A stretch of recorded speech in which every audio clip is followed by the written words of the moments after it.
Orang lain simpan emas sebulan sekali, itu pun kira rare sudah tu. Tapi yang ini lagi extra rare. Selepas 2 minggu top up lagi emas dia.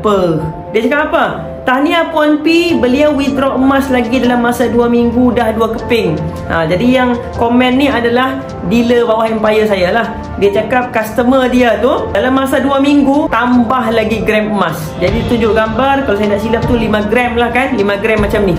Ini pun emas pertama saya pun berat dia 5 gram. Cuma bukan public gold lah masa first time tu. Setahun kemudian ataupun tahun depannya baru saya start menabung under public gold. Dan saya tak pernah berpaling tadah lagi dah selama ni kan.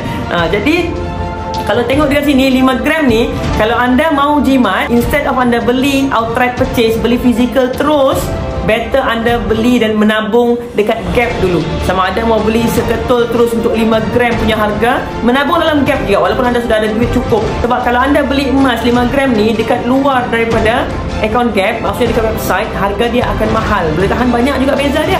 Ini ilmu ringan yang anda kena belajar.